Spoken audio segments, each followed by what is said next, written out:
simply being able to bounce back. It's actually being able to bounce back better.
simply being able to bounce back.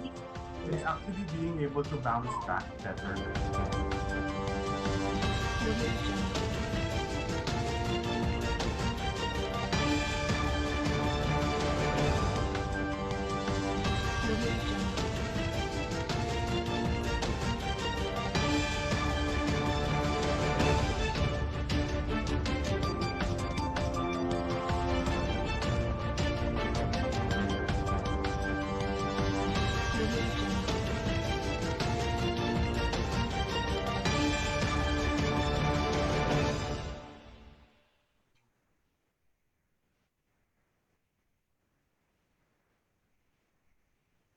Good evening, everybody, and welcome to EMDRCM Live. This is an outreach of the Executive Master in Disaster Risk and Crisis Management from the country's premier graduate school for business and management, the Asian Institute of Management. My name is Wally Panganiban, and this is episode 11. We've come a long way since our first episode, and for tonight, we have a very distinguished set of guests representing a very critical industry that's been affected by COVID 19. So, before we start introducing our guests, I just like to remind all of those watching we would like to invite all of you guys to join our Viber community. You can check out the link in the Facebook page you're watching this from to be able to participate in the discussions in the Viber community. You can also get updates about the latest events and developments from the EMDRCM through that community. So we encourage you to join that. Also, if you have insights and comments, please feel free to type them down and we will try our best to entertain those questions and get our panel to react to them or to answer them. So tonight, as mentioned, we are very happy to have with us four distinguished personalities from this particular sector. I'd introduce them one by one, starting off with the only lady in the bunch. And we are excited because she's a member of cohort 2. Ezra, can you introduce yourself? Hi, I'm Ezra Barboza of Chroma Hospitality and Cohort 2 for EVM RCM. So I'm the Environment and Safety Manager for Chroma Hospitality, managing Crimson brand hotels and Quest brand. So yeah, Thank that's you, it. Ezra. How about the gentlemen? Please, sirs. Let's start with Richard. Oh, hi. Um, this is my first time here, so I'm quite nervous. Sorry. So, hi, good evening. I'm Richard Ligarda. I am an occupational safety and health practitioner for a hotel in Makati. Hi, Richard. Then Hi. Dennis. Hi, good evening. I'm Dennis from the private sector. I'm the head of security. Prior to this, I was the director of security of one of five-star hotel in somewhere in Manila. Okay. And last, Kit. Hi, I'm Kit Botero. I'm from the private sector as well. And prior to this, I'm engaged with the international company, paramedic in UAE, and as well as a safety officer. Okay, so our four distinguished guests for tonight will be sharing with us some of their insights as they relate to our topic, disaster resilience in the hotel industry. And before we begin, Ezra, I believe you have a question you'd like to throw to the audience. Yes. So actually, apart from the sharing that we're gonna do right now, we also wanted to know, of course, the sentiments of our travelers or fellow Filipinos on how they feel right now traveling, even locally, or how confident they are to go places like even just going to Baguio or even going to Cebu and other Philippine destinations. Okay, So let's try to concretize that. So all of you watching, can you answer this simple question? Are you confident to travel again, given the easing up of the restrictions of most of our areas in the Philippines? So yes or no, I'm confident, and maybe you can share also why or why not. We will go through your insights later on. Okay, so now that we've gotten everybody introduced, let's go straight to the topic on hand. This COVID pandemic has affected economies and has devastated businesses all over the world. And one of the most hardest hit sector is the hotel and accommodations industry. So I'd like to ask anybody from the panel, how exactly are hotels affected by this current pandemic?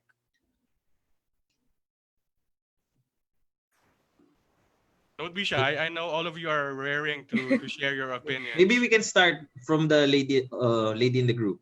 Okay. Talaga ako, ladies first. All right. Actually, okay. So let's start when this pandemic, or should I say when the outbreak started, maybe around January. So actually before that, I mean during that time, we don't know much about uh, the pandemic yet. So people are like, they have no clue on how this pandemic will hit us. So still, people are keep traveling, right? Because what WHO, or maybe not WHO, what the media said to us is this is just a common flu. But when um, the cases started to increase, then there are a lot of sort of uh, cancellations like around February. So that already hit our targets for the quarter, or I mean it's started to recede already. And maybe in not in our hotel yet, but we've heard that some of the hotels already started laying off employees, especially those specialty hotels, like for example casinos, those hotels who have a entertainment, or their focus are different. So like for example resorts, so and they cater to international tourists. So Right. they're So as for initially your particular hotel, you are currently in operations, the hotels that you manage. yeah, yes, I mean Okay, but you the too are head also affected. office. There's been, as you Yes, mentioned, yes, reduction in especially the bookings. yes, especially those events that, like for example, weddings. So once all the cancellations of conferences, weddings, and all other events, all the bookings also, I mean, being Okay, canceled, right? got it. So yeah. Okay, thank you, Chad. What about you from your side? Our hotel is actually experiencing low revenue. I mean, hotels makes money from using tourists, from tourists rather, or food and hosting corporate events. But because of the pandemic and the social distancing and whatnot, so it's really bad for hotels. Everything is bad. Mhm. But I believe this is not just the first time that the hotel industry in the Philippines have been affected. Remember that at the beginning of the year, there was this Taal eruption, and practically hotels in the Tagaytay and Calabarzon area also had to suffer some cancellations and changes in their revenue. Yes, exactly. Yes. Okay, so Wally, just yeah, yes, Dennis. if I may add, I guess the total tourism sector was really badly hit for this year. Well, compared to last year, I mean, before COVID, there was already a steady increase of tourist arrival here in our Mm-hmm. country. Unfortunately, when the pandemic started, then well, before the pandemic, there was this Taal volcano eruption. It really affected the bookings that's mentioned by Esther. So, well, it's not only the hotel, but also the airlines, the restaurants, all the sector involved in the tourism industry is really affected. Yeah.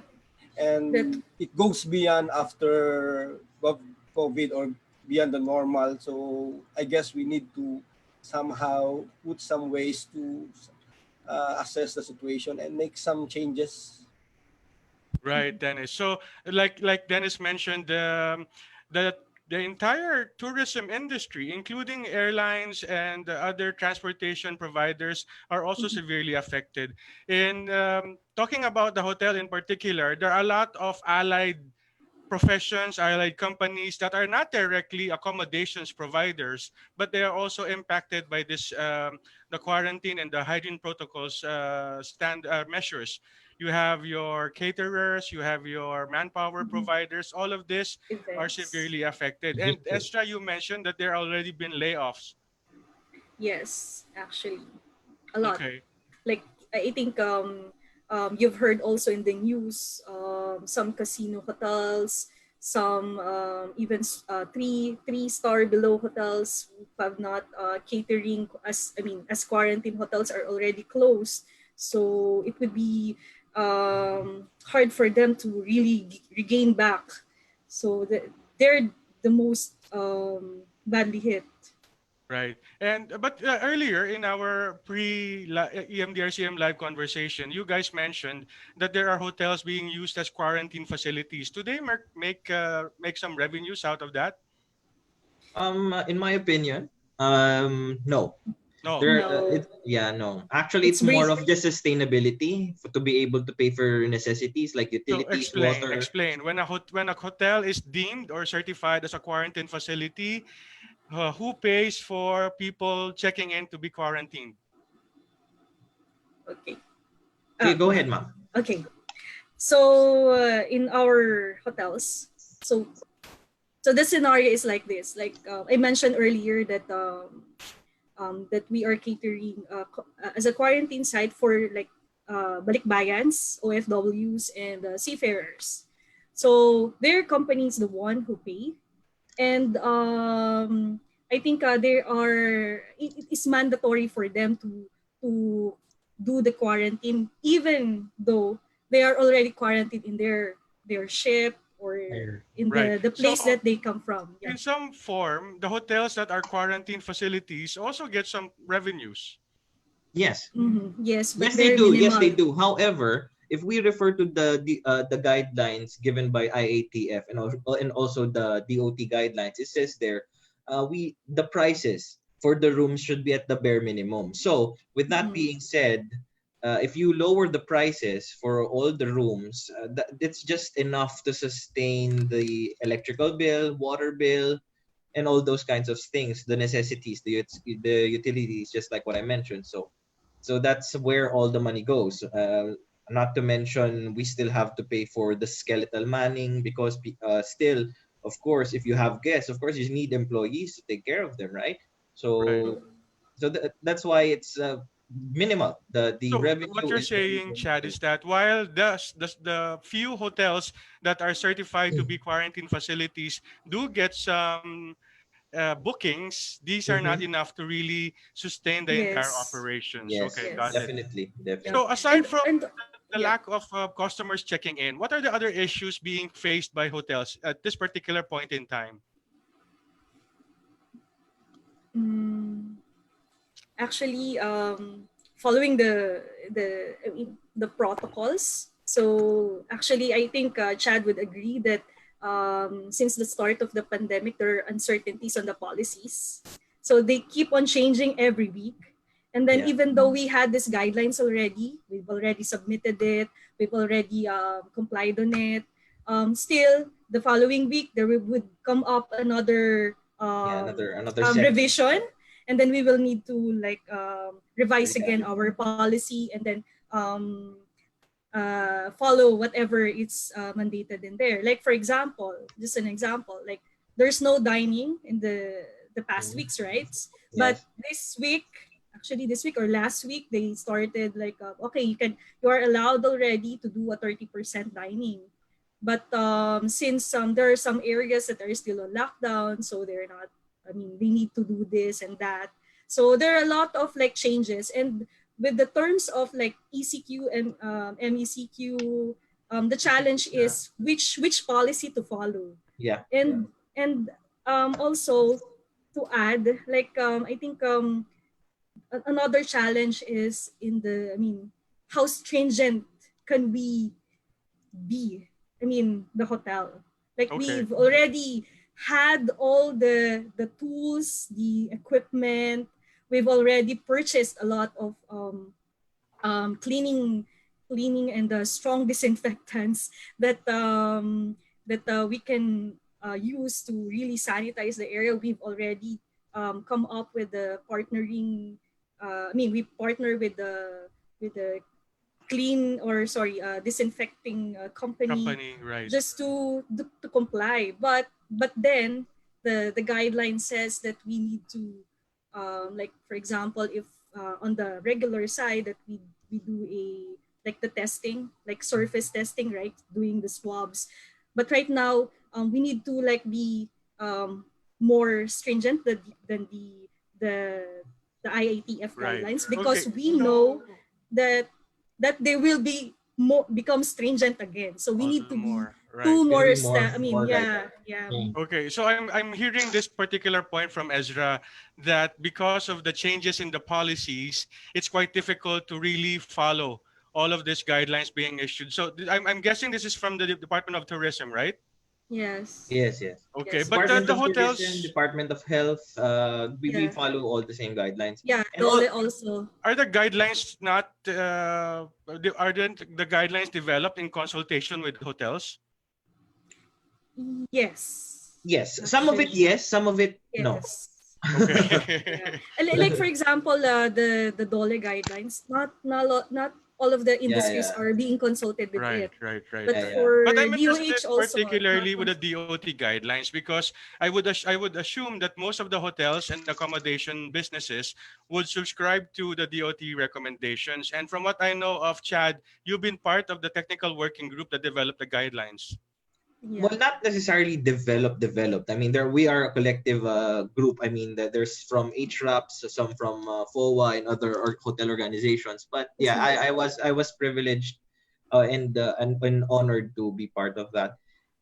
Mm-mm. So, but you agree that these changes in the policies also somehow make it difficult for hotels to catch up. Yes, definitely, definitely. That's why it's good. I think there was one press briefing by DOT, and Miss Bernadette Puyat said that they are in constant collaboration right now with the hotels and hotel organizations so that we can actually tell them what we can do instead Mhm. of them telling us what to do, which is Mhm. sometimes it's hard to conform because of course there's a lot of analysis and other things to consider before you can actually provide the guideline.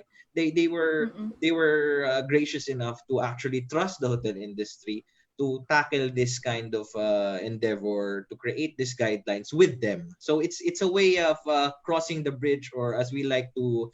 I mean, Ma'am Ezra being cohort two, she will be very much familiar with this. It's bridging leadership, co-collaboration, and co-creation with the private sector and the Department of Tourism. That's great. So I guess in the same context that we are all trying to adjust to this very novel crisis, Yes. we cannot really fault the government for having some delays or changes in the policies because they too are Yes. struggling with the information that they're getting. So I'd like to again, Kit, Dennis, you may pitch in at any point, but our two guests from the hotel industry are, I guess, at the forefront of the issue. But Yeah. this particular issue keeps on popping in my head. How do you ensure that your employees are really following or are being safe? Okay. Can I start first? Go ahead. Yeah. Okay. So first, actually during the lockdown, what we've been doing, since there's a lot of uncertainties, so we try to get their insights first, and also we did a TNA, like a training needs analysis. So first we need to like okay, who needs to retool, who needs to know more. So we've created a lot of sort of a gimmick, and not gimmick, sorry, projects or programs. Like for example, in my company, we've created a microsite. So in that microsite, we have a all the learning tools about COVID, how to know more about the pandemic. Not only that particular pandemic, but also some learning resources about other pandemics that they could learn from. And also, actually, we partnered with several suppliers. Like the other one is like more on hygiene, food safety, because we know that while we are not accepting guests, we may find opportunity to cater food because we also have restaurants. So we need to strengthen the that part of service, like in food service. So we need to train our employees on food safety. So those are the things that we've come up to really elevate our employees in terms of their skills and knowledge. So there. And Chad. Um, Actually, since we are in the same industry and we are actually same position, almost same position. I agree with what Miss Esra what said, and I don't want to echo what she said because mostly it's the same thing. So I guess for our hotel, one thing that our hotel tried to address is the uncertainty of being laid off. Mhm. Yes, of course. That's the one thing that really everyone is afraid of. So Yeah. our hotel or our management was kind enough to actually ensure that everyone is working. Well, they created the business continuity plan in such a manner that everyone gets an opportunity to work, and then since you have an opportunity to work, you get paid for that, and then after that another batch comes in, so that equal opportunity, so that everyone will actually get paid, because of course that's the help that our company can Mhm. give Okay, to their got employees. it. Dennis, in your stint at the Sofitel, did you ever encounter anything like this, where there's really a drastic reduction in guests or cancellations in bookings, and people would really have to really go out of their way to ensure safety of guests and employees? Uh, well, as you mentioned, this pandemic is very novel. During my time, I mean, we did not encounter any of this. Well, we have some cancellation, but it's not related to that, to this magnitude of the number of guests canceling. But yeah, I think most hotel do have their kind of some issues. But as you mentioned, if you can be resilient enough, you can manage this. But Hmm. if your question is, do we have a pandemic during my time? That I haven't had that encounter. That's why I envy Richard and Ezra for being really on the ground, because they really the how they call Yeah, it, the agree. person behind who would gonna be explaining to the Right. staff So about. Dennis, just to clarify, in the 1940s, where when you were with the Sofitel, you had not been talking about any pandemics or outbreak. Actually, what we have during that time is World War II. So No, but have you in your planning, in your discussions before, was there ever a time that you had to plan contingency measures about a health outbreak? Maybe not to this proportion, yeah. but something to the same line of COVID-19. Well, I mean, in our hotel that time, we have this emergency management plan, and one of the plan is to manage an outbreak, a hotel outbreak. But yeah, it's like the idea there is it's inside. The outbreak came from the inside, so the way we do action on it is how to manage and mitigate that. It should be contained as soon as possible time, and with the coordination with from the local health department, hospitals. So there are in that hotel we have this emergency management that deals about outbreak. Okay, good. So at least from that as early as the 1940s. Just kidding. Just kidding. We will not divulge the exact year. There were already plans and discussions about maintaining or managing the hotel's operations in relation to a particular outbreak. I'd like to ask Kit. Kit is a registered nurse, and he has been doing emergency response in the Middle East. Kit, how difficult is Yes. it to contain, for example, an outbreak when you're inside, for example, an accommodation business like the hotel? It would depend on the persons or in the management and how you control the uh, persons and hotel goers inside. However, I had a previous experience wherein the MERS-CoV Mm-hmm. previously. And what we had then is that we take control of all of those people coming in, especially on the ports, because I was part of the ambulance service, and we've been taking note of all of those persons coming in and out of the country as well. So in that way, we take control of those who are affected or not affected by the MERS-CoV. And practically, we've been monitoring most of the cases Right. that So, was. Kit, in your experience, the MERS-CoV was actually quite more dangerous than Mhm. COVID-19. But the effect in the industry and the economies is not that great compared to our current situation right now. Yeah, because before what we had was we've been our company previously was approached it on a scenario based approach, wherein let's say for example we've been using N95 masks, and then we found out that N95 mask is not that good, and then we've changed it to FFP3.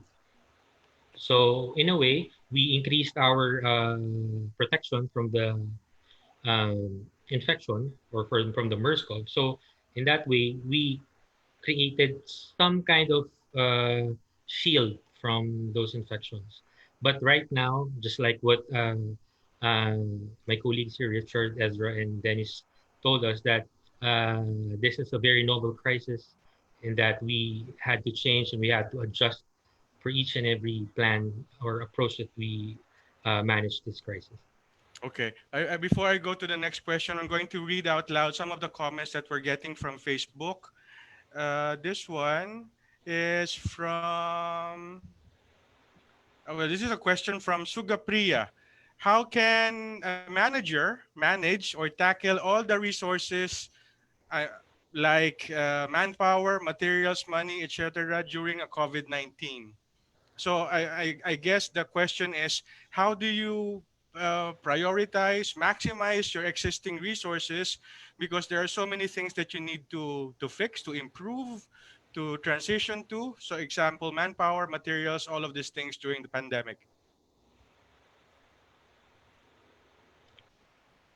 Okay. Can I go first? Yeah, Mm-mm. go.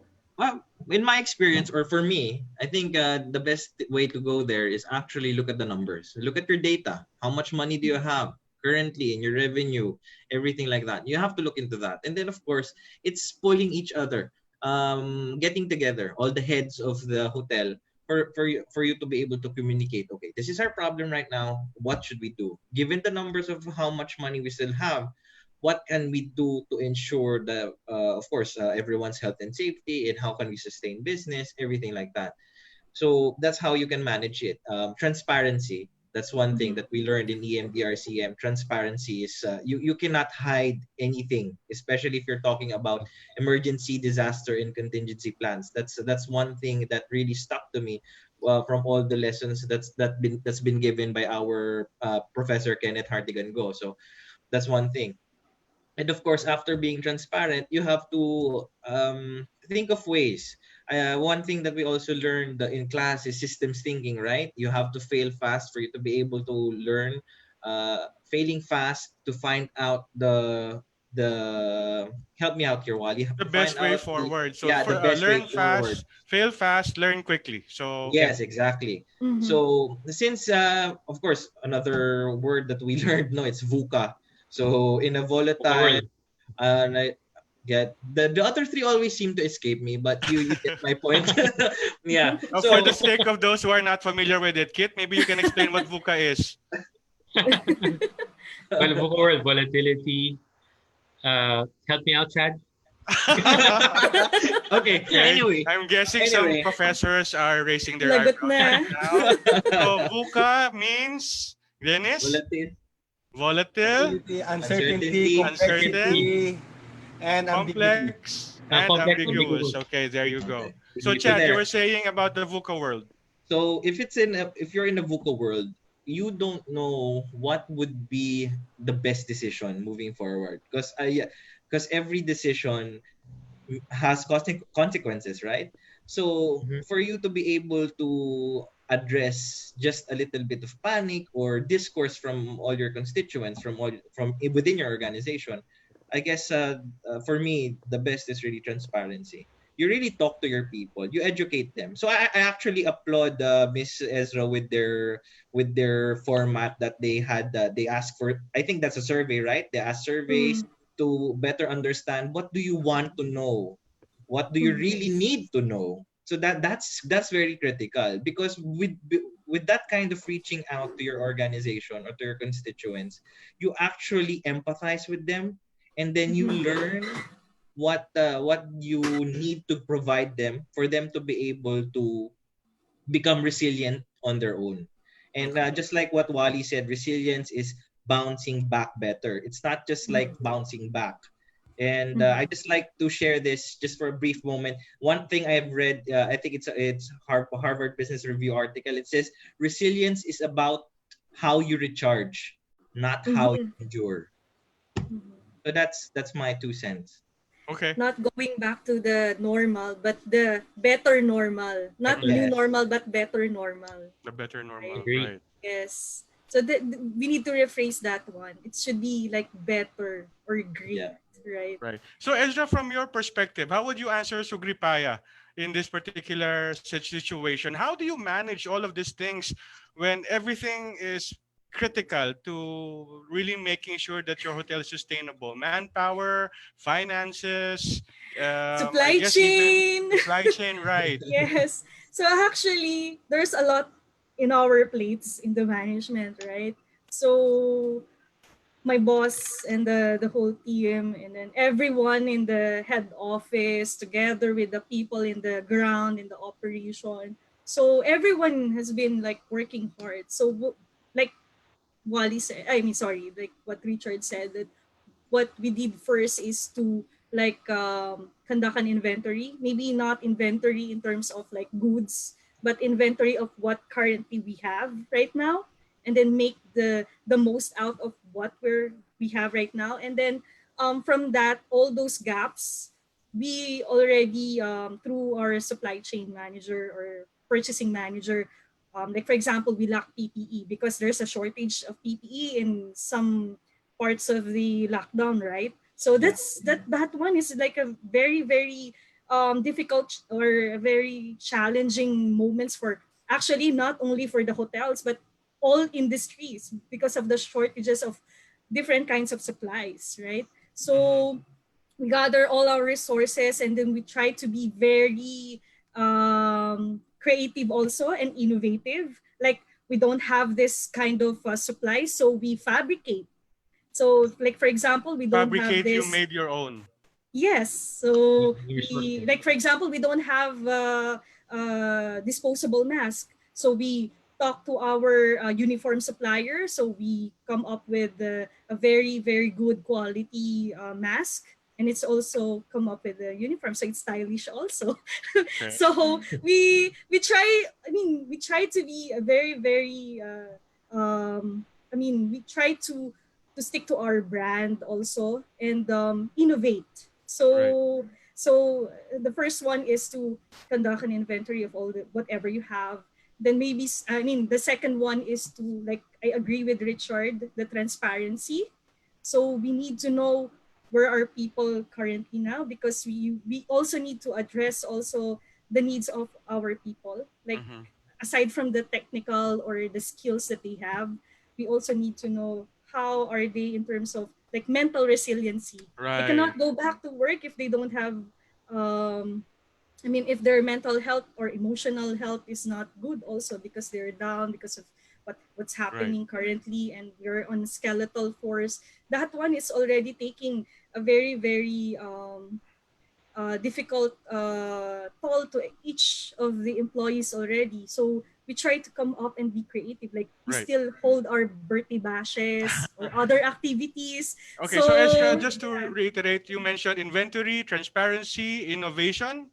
yes, being creative and innovative. Being creative and innovative. And to the point of Chad, it's all about trying to make sense of the data that you have in order to make the right decisions. I have a couple of questions and comments now, and we'll try to quickly go through them because the next part of our conversation is all about trying to move into the resilience aspect. This one is from Benigno Glenn Ricaforte. What's the environmental program in place in your hotel? I guess it's in relation to how do you make sure that the environment is still healthy in spite of all of these things that's going on. Well, I can't really. Sorry if I went first. I Okay, just go jumped ahead. Yeah, right into sure. it. Sorry, my bad. But because my hotel is here in Makati, so there's really not much of environmental here because what the government dictates is just what we follow. So I think what I can share is probably other hotels are doing in our own Mhm. little way. 100% all the lights that we use in the hotel is LED lights. Mm-hmm. Mhm. Yes, and then our PCO, our pollution control officer, is actually he's very diligent in constantly making programs to ensure the waste disposal treatments or other things that we have here in the hotel is really compliant with the what Makati mandates. So Mhm. Okay. What about you, Ezra? Yeah, same also with Richard, but I guess You're not working for the same hotel, are you? no. But Okay. because we have these hotel standards, right? So Okay, good. okay, so we're also following the hotel standards. Okay, for the environment part, since actually prior lockdown, we've already trying to make sense of all the projects, like for the zero waste project. Unfortunately, it's very difficult during this pandemic because you have this. You also need to balance between environment and hygiene. And for hygiene, you cannot really make use of reusables, right?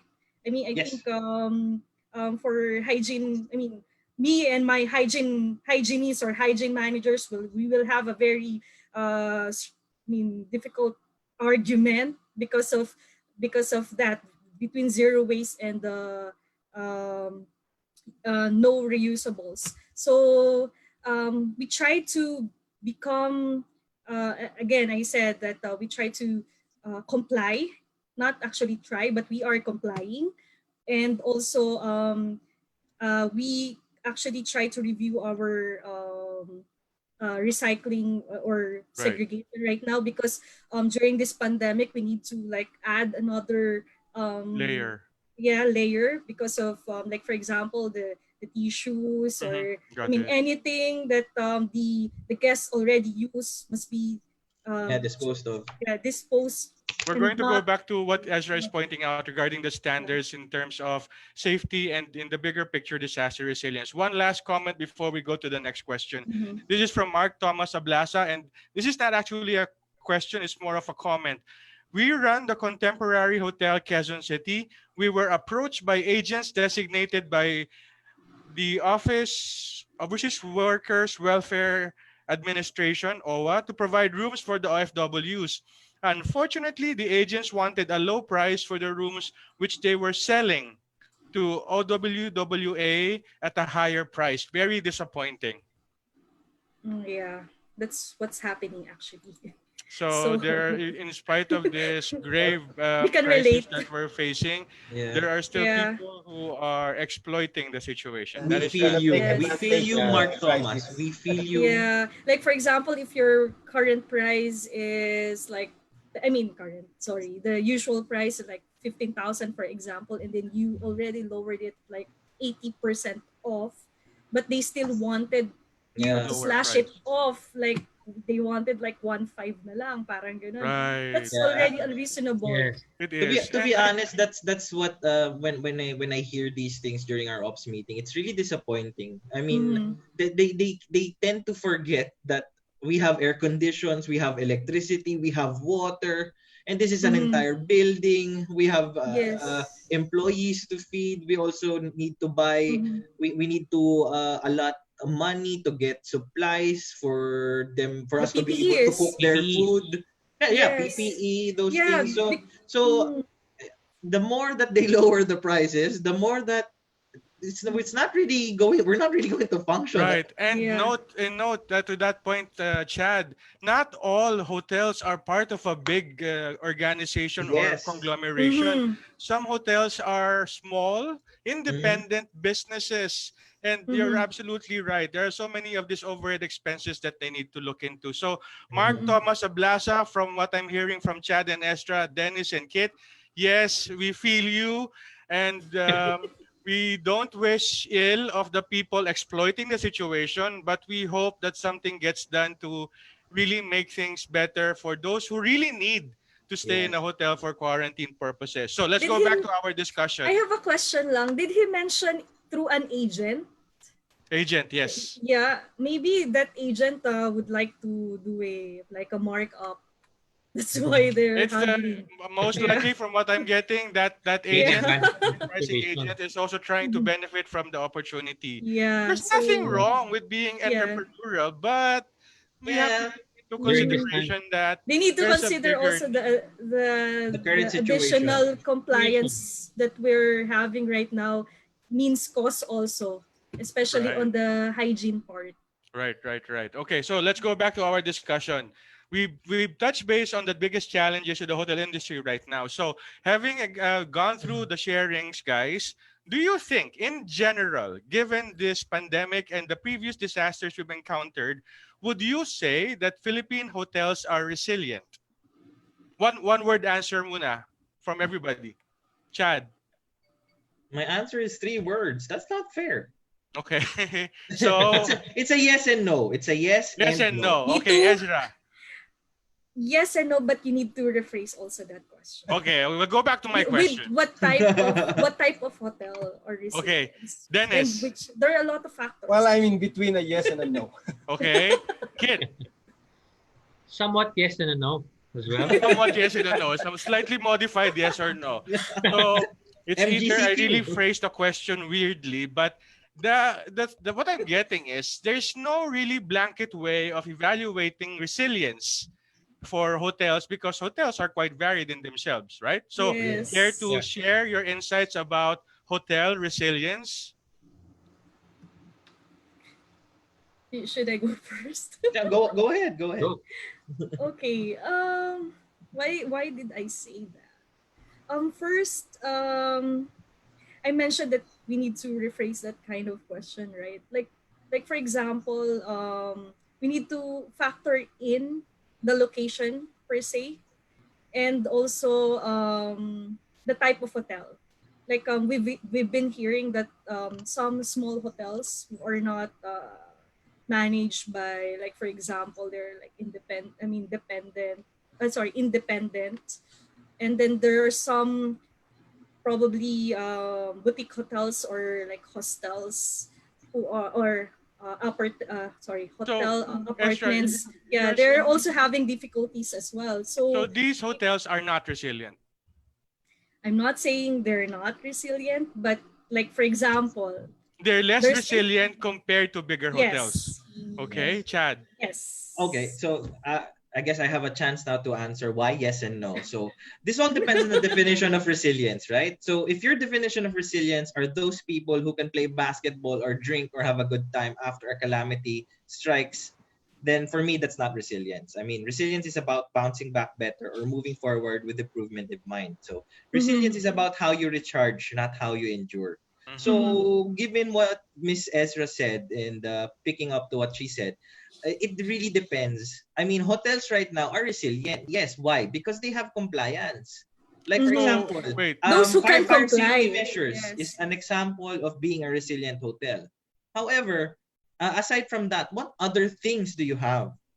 So Mm-hmm. it's a yes and a no. It's a Mm-hmm. yes at some point, but no. For example, right now, I think I don't think you'll agree with me, Miss Ezra. But for me, in my opinion, no hotel is resilient in terms of pandemic because this is the first time that we actually right. felt And this, right? actually, to maybe contextualize that, it's not yet over. It's not yet over. Yeah. We We don't Exactly. cannot know if we are say. We bouncing are back better. surviving, but we are Okay. not bouncing back. Well, Yeah, okay, we're let's go still back to that. surviving actually. Yeah. Dennis, what do Still you think? surviving. You also said yes and no. I think he's on mute. I think he's on mute. No, no. Sorry. Precisely because of the idea that, well, our country is prone to natural disasters, and we have the how do you call this? The Ring of Fire. We have the typhoon belt, and then we have also the active insurgency problem. So these are factors that somehow I would say the hotels in terms of natural disaster are prepared, but going deep dive that how prepared they are, or in the context of resilience to bounce back better, I think there are still some issues to need to improve. But for that ordinary, I would say the hotel, let's say, for example, a hotel right now in northern Luzon or in southern Luzon or in Visayas is resilient in terms of typhoon. But in other aspect, they might be because probably they have prepared the resilience in the aspect that what's happening to them. But what if something happened that somehow novel to that area? Let's say this Very good pandemic. point, Dennis. So what you're saying is it actually also depends on the risks that they encountered. So hotels Mhm. which are frequently hit by typhoons would most likely have resilience measures in place. Okay, most Mhm. likely, operative word. But Also to the point of Chad, some people are just doing compliance stuff. And we know Mhm. that sometimes compliance is not enough. Kit, do you have something to add? Yeah, just like I would just like to follow up on Richard's answers, because for a hotel being resilient, you have to, because there's a lot of parameters, so there's a lot of factors, Mhm. and being resilient, I think it would be on a holistic approach, because right now, facing this pandemic, no hotel would be resilient enough to face this kind of crisis. And for that alone, just like what you've said, Wally and Dennis, wherein it would depend on the risk being present for each hotel. Right. Mhm. Okay, so I guess this is one question that I think our gentlemen guests are also dying to really answer. How do you now build resilience for hotels and the hotel industry in general? I'm saying the gentleman Ezra, not for any other reason, but because it is actually their capstone project, this hotel Mhm. resilience. So Sige, sila yes, muna. it's I will give them the chance to share their piece, and then we'll also ask for your opinion later on. Okay. And I would like to add to what Wally just said. He is our group mate also. So he can actually chip in anytime he wants. So right now, the concept of our capstone or our project is really how we can co-create and collaborate with guests and Guess, employees. Come again? co-create and co-develop. Co-create and co-develop between the hotel organization, government industry. agencies, and ultimately to uh, communicate this to guests. Because I think this is moving forward. This is the big question people will ask right now. How will the hotels communicate this to other people that we are now safe, or we are doing everything we can to ensure that you can go back to going staycation or having corporate events, Mhm. or going back to normal operations of hotels. So that's the biggest question right now. So that's one highlight of our capstone project. Can you clarify first, guys? What is it that are actually pushing forward? What is the capstone project? Well, our project is somehow we would like to rate the hotel in terms of its resiliency or in resilience. In fact, we're looking at three basic ratings. Like, well, although the name itself, we are still in the process of doing it. We have the R for resilient, then the double R and the triple R, and these categories has specific compliances. So let me explain for the basic R, which means this hotel complies with the government standards like Bureau of Fire, sanitation permit, all the permits necessary for a hotel to operate. And then the second R goes now with where your requirements go beyond the local practice or there's an international standards. And then the highest level, which is the triple R, goes beyond to the idea of having an innovative measures introduced by hotel to mitigate disasters. So these are, from the word itself, these are novel measures to become more resilient. Okay, so you're saying that the rating system that you are proposing, which is co-developed with the industry organizations, would Mm-hmm. follow three layers. And Kit, how do you know that this will work? Well, for this one, because for what Sir Dennis has claimed, for each and every layer, you will have a certain kind of rating, and then once you, How would you know, Kit, if this rating will actually help hotels beef up their revenues, or oh, how well, did, for that, will it also for that one, trigger Sir healthy Wally, competition among hotels? as long as uh, hotel goers would have their idea if that hotel would be resilient or not, then their security blanket in going in to that hotel would be much better compared to others. Let's say, for Right. example, if that hotel is a double R compared to other hotel which is just single R, so that hotel goer would be better going on to that double R hotel. So what you're saying basically, Kit, is you're hoping that the competition amongst hotel will drive these Yes, organizations, these businesses, to beef up their resilience through the correct. rating. So you're Mm-hmm. saying that the public, the hotel-going public, are most likely to prefer to stay in a hotel with a higher resilience rating compared to a hotel that doesn't. Yes, actually, we did that survey about that, and we have resounding percentage that hotel goers are willing uh, to go on a hotel which is resilient. Willing to Actually, pay more. Yes, willing to pay more because of that security blanket that they're getting. actually, based on that, the survey that we did, we conducted, wherein 94% of the respondents feel that it's important for hotels to share its resilience. So in the safety, disaster preparedness, so that then also the level of status for the preparation. So it's now become a driving force for the hotel, for a guest to choose a hotel they knew if they know that they are safe once they check into this hotel. So Yeah, this is really a good factor. Ezra, what do you think? Mm, Do you agree? actually, I You have hate a it. You hate this idea. no. I like the idea. Should be like 5 hours. Just Well, kidding. actually, they're still for the process of finalizing the ratings. But the I general idea is co-creating the metrics that the hotels yeah. themselves in the industry will use to evaluate themselves. So there. Yeah. Okay. Actually, I have a lot of questions right now about the Okay, capstone unfortunately, already. we have Like for 15 minutes left, yeah. so we So can use maybe the there questions. are like three questions, maybe just quick. The first one is maybe not questions, but like for something to consider. Like for example, the profile or demographics of those respondents Mhm. Hmm. needs to be considered as well. Of Some are course. mhm. yes, and then actually part of the R should be like how fast can the hotel reinvent itself. How Like do for you measure example, that, Ezra?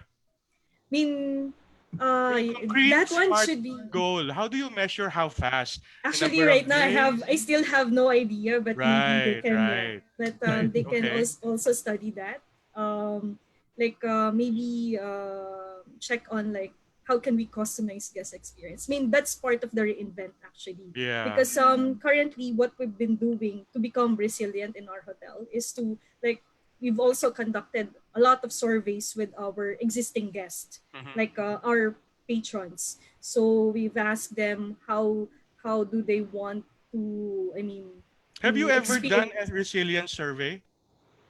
not actually a resilience survey, but Mostly more of on like a hotel pulse of the, experience, yes, disaster safety, perhaps. yes, Okay. yes, and So, also Chad, the would you hygiene part. Yeah. right?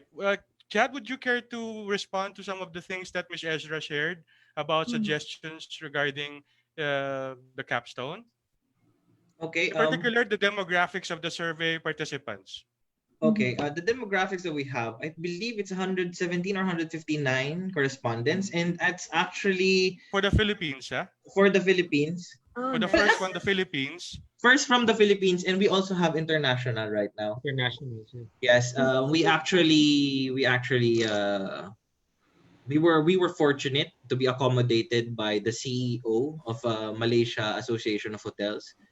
Thank you so much for Mr. Eugene Yap for helping us get there, helping us cross that bridge, and and of course we also have from Mr. Jack. I hope he's watching right now. I Overnight. invited him to watch. Overnight. We'd like to thank him.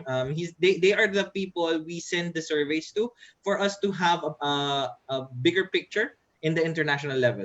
Because the first the first set of surveys that we sent is just for Filipinos, our friends, our friends in Facebook, LinkedIn, and our some employees here in our hotel. So we wanted to see how others would see this in an international level. So that's to answer the demographics. How about Sir Dennis help me out with the second question because I'm quite parched.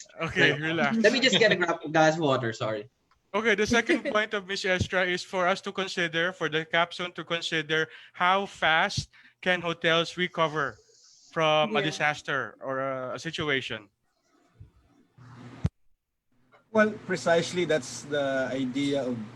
Well, it's kind of right now we're in the process of fine tuning on the capstone project, but of course, definitely this will be part of our measurement on how on the resilience of the hotel. So these things will be pretty much be considered, and I thank you for that suggestion. Right. Yes, thank you And so to much for the question. the point, I think Dennis might be able to also clarify later on. In terms of, for example, recovery from a fire, what would be a standard normal recovery time for a fire? Let's say a massive fire that impacts 80% of the hotel. What would be a local basis for saying that, okay, that is the good time? For the second level, for the double R rating, what would be an international standard for going back to operations after an 80% fire? And for the novel level, the triple R, it would be how fast compared to existing versus existing international and local standards do you think you can go back? So again, to Dennis's point, it's still a work in progress, and we are fine tuning that. And maybe Kit, you can also clarify on the third point raised by Miss Ezra. Mm-hmm. What about it? Okay, come again. The third point is about considering all the other aspects like hotel customer experience or guest experience in the resilience evaluation of the hotel. Uh, Maybe we can include that as well uh, while we're fine tuning it. And because the experience would matter as well for the hotel goers, whether or not they feel safe in going on to a hotel which is resilient or not. And basing on the standards that we've been uh, developing, that might be a factor in creating that kind of security from the hotel goers and Right. going to So their favorite hotels. at the end of the day, if the hotel, even if you put in all of the measures to ensure that your hotel is Yeah. resilient, if the hotel Mhm. experience is really weird, I Weird. don't think Great. it's going to help the Correct. hotel as a whole. Miss Ezra, I Yes. think we would really appreciate if you can join our discussions offline so that you can pick Yes. your brain Yes. and Yeah. maybe also influence you into considering your capstone for the hotel industry. We have one Joining last us for our question. capstone. Joining us in our capstone as well. So you already have a capstone up even before you start cohort 2. We Oh have my a God. capstone made from cohort 2. This is a question from Dr. Kenneth Hartigan Go, Program Director of the Stephens Willig School of Hi, Development Doc Ken. Hi, Doc Ken. Where's School Head that? and Program Director for EMDRCM. His question, suppose a COVID second wave comes within the next 6 months. How can we, okay, wherever we are, or maybe as an EMDRCM cohorts 1 and 2, how can we help the hotel industry sector? The- For me, since we have a long way to go in going back to the Hard to said normal that answer. we used to be. It's so difficult to answer. Yeah. Honestly. Actually, I'll be blunt. I'll be blunt. Being in the Kit, hotel Chad, industry. let's hear Kit out first, Chad. Okay, Yeah. sorry. Yeah, no, because the only thing that can go back to normal is for us to have the vaccine. Yes. mhm. However, the best thing that we can help is to change the attitude of the Filipinos in accepting and taking in vaccine. Because I believe Okay. we had a discussion with Professor Kenneth Hortigango about the reluctance of the people in getting Vaccinated. Vaccinations. vaccination, and I believe there was a spike in measles because of that vaccine scare. So I think that will be one of the best thing that we can help the hotel industry as well as the community as well in Okay. opening their minds in that making them believe that vaccine is good for our health. Right. Chad. I agree with what Kit said. Actually, the hotel industry can also be a medium for to educate people in terms of the importance of vaccination. But to answer that question of Prof. Ken, if ever we go into this in 6 months, so we all know if it's going to be prolonged, airports are still closed. Yeah, agree. Businesses are really not that good. So honestly speaking, the hotel industry will not survive because at some point the OFWs will be maxed out. They will all go back home. All the seafarers will be done with their quarantines. And if Yeah. people don't have that much money for them to hold corporate events or whatever, and then they will just rely on Zoom meetings or Zoom parties. So it's to be honest, I kind of have a little bit of bad blood with Zoom because it's taking away The hotel the essence, experience, yeah, the hotel service experience, right? But the event yeah, it's experience. really hard. I don't think I can answer that question, Doc Ken, with my experience. I think Miss Esther would agree with me. Going into this 6 more Yes. months, I think we will both be unemployed. I'm speaking for myself. I think I'll be unemployed if that happens. So let's hope to God that in the Yeah. few months' time we already have a vaccine. Okay. Yeah. Hopefully. Okay, I'll answer that. Although it's hard. Actually, just to share, before we had this lockdown, before the announcement of the ECQ, my boss we had this. I mean, actually, I pushed through with the town hall meeting, the first ever town hall meeting in the office, not in the hotel, but in the office. Then we discussed about like what Richard said that about unemployment. What my boss told us that we will try to like they're assuring us that no matter how difficult it is, we need to like tighten our belts starting now and be very smart on how we spend our money. That's his advice, and he will guarantee that we can still keep our jobs till the end of the year. But if this will persist, I mean, he stopped there. I mean, till that we don't have the answer. We don't have the answer because some of us are on forced leave already and not getting paid. So that's for the closed hotel. So for now, it would be very difficult to answer on I mean for the 6 months, but maybe for the next 2 or 3 months we can say because there's still a continuous flowing of guests coming from the seafarers and OFWs. I think that we have 2-3 months because they're still on the dock right now. I can Yeah. see it from here from the Manila Bay. But after that, after the contract with DOT or after DOT is helping us, actually the 3 months is hard to after the 3 months it's hard to predict already. So we cannot Okay. really say. So we are praying that by September, these vaccines and our patrons from other countries can already enter the country to really have this.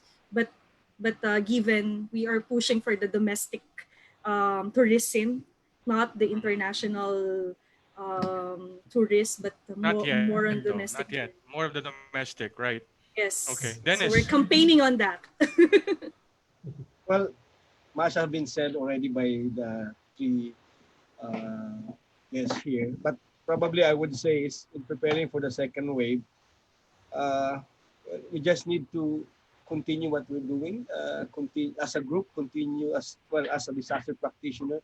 We need to continue our collaboration with the hotels, whatever way we can assist them as students, as graduate students. Probably we could put some insights of what we learned in a class to these hotels that's currently having some problems. So we continue to collaborate with them. Yeah. Okay. Thank you, guys, for those insights. So, what I'm hearing from you is basically there's still a lot of uncertainties ahead for all of us. Yes. We Yes. don't know when this vaccine will be available from the scientific community. It doesn't appear that the vaccine will be available anytime soon. There's a lot of issues that are associated with the quarantine. That's the policies that are being implemented. But again, as long as people are not yet allowed to travel, it will be a struggle for the hotel industry. And from what Ms. Esther is saying, they're encouraging local tourists to start moving. But again, without the vaccine, it might be tricky. Mm-hmm. So However, we I'd have like an answer. to yeah. But, Yes, no, just an Chaz. add-on, just an add-on. But you can continue wrapping up. The hotels are now doing their best to venture the new normal. Right. Yeah. Okay. So that's a Yeah. good thing to mention. Hotels are trying their darndest to make sure that all of the social distancing protocols, the proper hygiene practices are being implemented in their Mm-hmm. respective hotels. And probably one of these days we can feature one of your hotels and showcase to Sure. the public exactly what these are so that we can build the confidence of the public to go back to the hotels. And mind you, while people are hesitant to go back and travel, there are some people who need to travel and would Yes. still Mm-hmm. need accommodations. Might not be a lot, but there are still a lot of some percentage of the population who, for business or personal reasons, might need to go back to the hotels once airlines and True. shippings are also allowed to move forward. So I'd like to just point out what Dennis raised earlier about this continuing collaboration. And I think part of what the the RCM program teaches the cohort, the students, is that we cannot possibly solve issues by ourselves. Yes. This disaster, other Yes. disasters in the future would require everybody working together. And the more people being involved and doing their share, the sooner we can get to a path forward that helps everybody out. And that's being optimistic. So we need to continue collaboration, continue sharing information and resources, and hopefully, when all of us are familiar with what needs to be done and not what we need to contribute, we can see a light at the end of the tunnel. So, with that, I'd like to invite our guests to share their last message to those watching this live stream on the hotel resilience discussion. You Who want to wants go to first, Richard? talk? By all means, ma'am. Ladies first. Okay. Actually, for me, I mean, we need to help each other out. I mean, instead of pulling each other down. I mean, that's. I think the government should also campaign on help. I mean, help every industry that they can, because all industry rely on each other. Like for example, in the food industry, we also, I mean, hotels also rely on our supplies. Like for example, from our raw materials or ingredients. So we need them. So actually, aside from helping each other, we also need to support everything locally. Like when this is not yet over, but as soon as we can already get the mobility, we need to like as much as possible help regain the economy, and we can do that by if we need to travel, instead of going abroad, we need to, I mean, not need, but we try to support as much as possible all the local hotels. I mean, local brands, like for example, Makati Diamond, they're also local from San Miguel. Okay. So, like Crimson Brand. I mean, I'm just saying that support Okay, yes. local. Everything support, Support local. local. Buy Even local. the local products that we have, we try to support locally. Everything.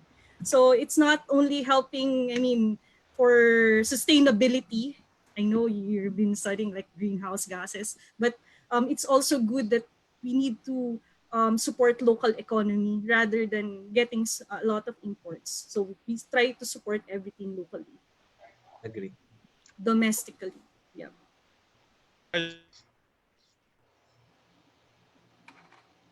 Hello? Yes. Yeah. Wally, you're gone. Okay, so I'll just take over. So for me, just the one-liner, I'll just echo what I said earlier. Resilience is about how you recharge, not how you endure. So hopefully, after all this, we're all recharged and we'll know what to do moving forward. Okay. Sir Dennis, Sir last words? Dennis. Well, for me, it's very simple. I would like to thank Wally and AIM for inviting us to explain our capstone project. We're very much, well, the group is very much optimistic that we could somehow uh, introduce and have this concept adopted by the hotels that would not benefit not only the hotel but for hotel goers like me, because it's really one factor that before I choose a hotel, I need to know if I'm safe, if I have a peace of mind while in that hotel. Again, thank you very much for having us here. Chad, go ahead. Kit, final words. I think we have a technical difficulty with Wally, so let's wrap this up. Okay. Well, for my last words, since we are all in this pandemic, I think it's better for all of us to be part of the solution and not be part of the problem. That's it. Agreed. Okay. Well, I'm back, I think. yes, you are. Welcome back. Okay. Hi. Welcome back. I'm sorry for Welcome that. back. Some weird interruption with my internet. Thank you very much, Ezra, Chad, Dennis, Kit. It's been very fun having you be part of this. Hopefully, we can have one of you be host for the next episode. Ezra, I really hope that you can get the chance also to lead the cohort 2 in pushing for EMDRCM Live. And welcome to the EMDRCM community. We wish you all the best and your cohort as well. We'll see you at the convocation come July 6th. So this Thank has been you. another episode of EMDRCM Live. Thank you, everybody. Keep safe and keep on practicing social distancing and proper hygiene. Thank you and good evening. Thank Thank you. you. Thank you.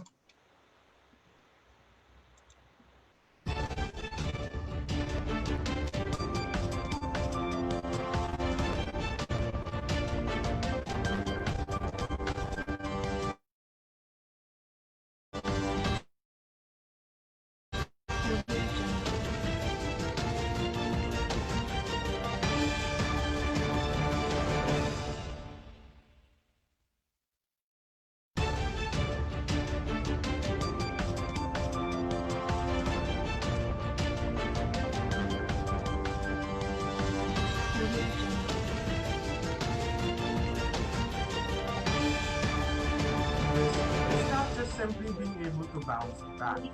It's actually being able to bounce back better.